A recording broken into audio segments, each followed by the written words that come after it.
Hey guys, this is Jack KBBQ Dota here, and I'm currently at boot camp with G2XIG out in Sheffield. We're boot camping for Birmingham after a run in Fissure Elite League, and with a lot of time here spent with the team and at boot camp, I've decided to, when I have free time, play a bit of ranked Dota again, which I haven't done in a while, and this means that I've also wanted to start making some more videos in the very brief Good Grief series that I put out before, kind of looking at what I feel are very common or frequent mistakes that people make in their pub games.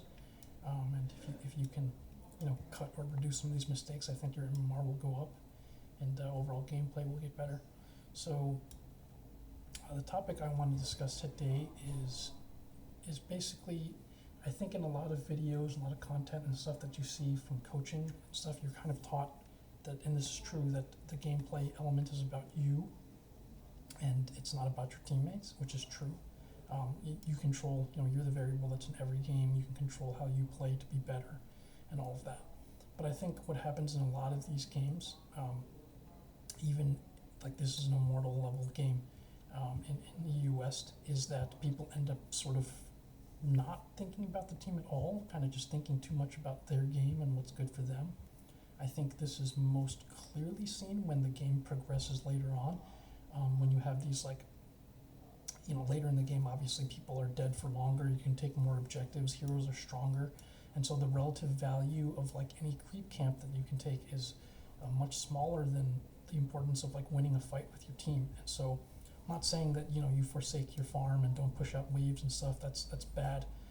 But there comes a point where you need certain trade-offs about when to be with your team and when not to be with your team. And generally speaking, other than clearing a creep wave, like going to kill some jungle camp that's worth whatever, let's say 100, 200 gold, is not worth the trade-off of not being with your team when it matters. So I want to illustrate some examples of that today. So this is a pub game I played yesterday. As you can see, I'm on the Dire. We're down 41-24. We've been just getting absolutely handed to us whole game. We finally managed to take this really good fight and get back into it. See, they start on Necro dooming him, which is what we want. He survives, I swap him out, and this ends up being a good fight.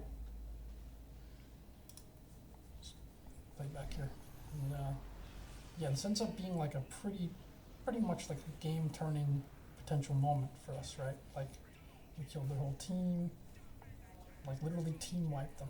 All right, so what should be the thought process here when this happens, right? Now, I think it's pretty clear, like 5 of them are dead. You want to push with the team, right? And do damage. We have vision down here of this regen rune, and so the Leshrac can just, it gets pinged out, and the Leshrac can just go and pick that up and then join us, right? And then we can do a ton of damage, like maybe even throw them if they don't have buybacks, or at least take one lane pretty easily, But let's look at what Leshrac decides to do instead. And I see this all the time.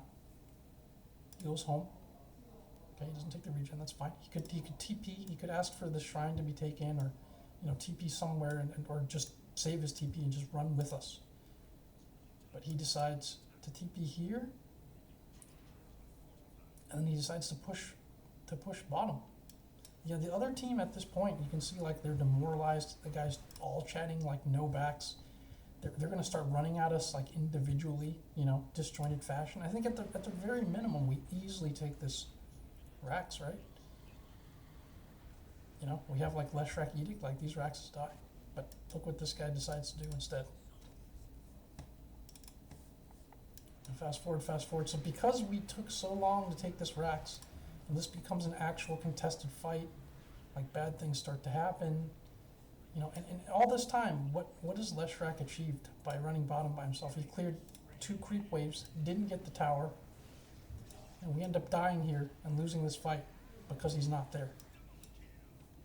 He ended up clearing 2 creep waves, and so this is a mortal level gameplay. This is just a very, very simple concept here. There's no way that 1 or 2 creep waves, not even getting the tower, or any jungle camp is more valuable in this situation than playing with your team.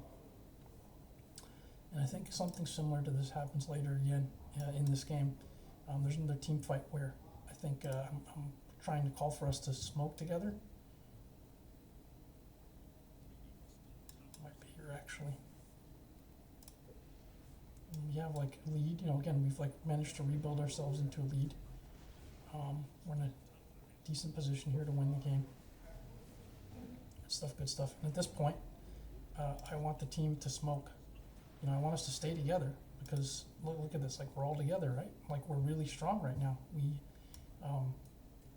We're up some gold. I think Doom is up.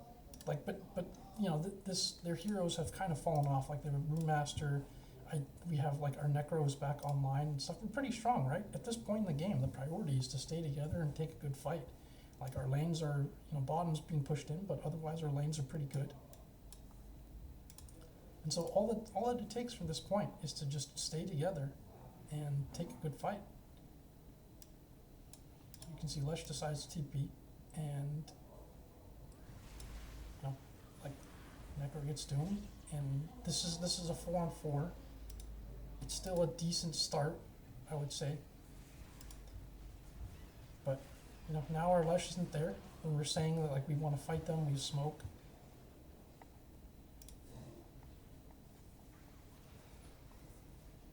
We end up getting kited and losing this fight eventually. There's also other things to be said for like targets and stuff like that. Like for instance, I don't think killing the Doom is important when he's already used his Doom and stuff. But these are kind of like quibbling things, like in the heat of battle. So this fight continues, and then you'll see finally the coup de grace for this game. I don't know if that's right. That's the right way to say it. I've always said coup de grace, but maybe it's actually grace or grass or whatever. Someone will have to correct me on that. So finally, we got wiped again. They have a push. And once again, the situation here is you have Necro about to be up. You have Clinks about to be up. I don't have buyback. PA doesn't have buyback. So it's a 3-on-5 situation, right? So I think the obvious thing to do in this case here is you just wait for your Necro and Clinks. Like if you want to defend this, at least make it a 3v5. And this is the final play of the game. He runs in, gets hooked, gets exposed, and then just dies instead of waiting for his team. And that's it. And just those examples right there of like prioritizing, going back to get an extra wave or two of farm. Like the base is not under threat from just the creeps here. We have fort. You need to stay with the team to get these objectives. And in case that hasn't driven this point home enough, I'm actually going to go review another replay. I think the very next game. Something very similar happened. Yeah, this is the game here.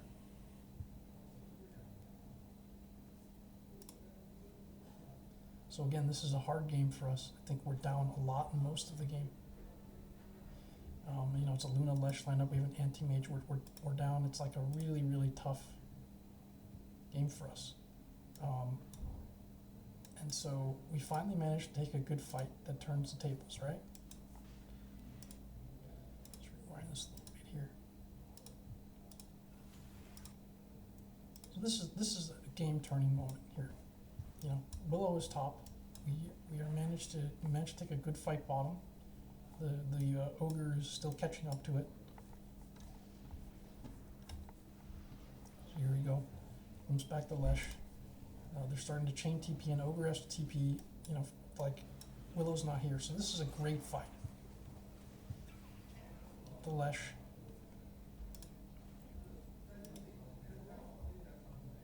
Get the Luna. The carry Luna goes down. So all of a sudden we went from, was it like 15k down or something like that? And we're back in the game, right? End up killing everyone basically. Sniper is back defending, and I think Sniper ends up killing the Dark Willow here too. Perfect. So we just killed their whole team. That was like a huge 7k, 8k gold swing, right? So what happens after this fight? I think this is a pretty obvious situation, right? Like anti-mage is healthy and Roche is up, right? So maybe you can cut this wave, sure, just clear this wave, and then we go Roche. I mean, they're dead forever, and Roche is really important to us in this game, for obvious reasons. Like, You're playing against the Luna Lesh lineup. We don't have that much vision. Like you want to be able to take fights outside of base and sort of kite them and stuff, right? So what does this guy go to do? Does he go and take Roche? Let's see what he does. And this is us pinging it non-stop, by the way. So he killed one creep wave bottom, and he blinked all the way to mid for 2 creep waves. And then he took a jungle camp. So he took 2 jungle camps and 2 creep waves. 3 creep waves. Instead of taking Roche. Instead of this Roche, which we almost died trying to kill, because we just kept pinging him to do it, neither the sniper nor the anti-mage. And of course the sniper TP home, so I get it. He's pushing out the waves. But the anti-mage just, this would have been in his hands already. We'd had a banner, the lead would have fallen even more, and he'd have an Aegis to play with, and we'd basically be in, all of a sudden, in a really strong position in this game, because now they can't initiate on him because he has Aegis, and he gets a pretty free fight. But instead, he prioritized farming the 2 or 3 waves. You know, a jungle camp, no tower pressure, like 2 creep waves over that. As a result here, finally, he starts coming to Roshan, and, you know, we're desperately trying to take it at this point. The snipers arrived. And we lose this fight. And we subsequently lose the Aegis. And they basically take the next Aegis and push our base with it. And we lose the game. So I think I've made my point here. There are times in the game where farming jungle camps or farming creep camps or whatever are nowhere near as important as team objectives. Like you have to put those things aside to work together with your team, because obviously deaths and team fights are way more valuable at that point. It should seem very obvious to you, but again, this is Immortal gameplay on EU West, and we're still seeing stuff like this. So, anyway, that's all for this good grief. Thanks for tuning in.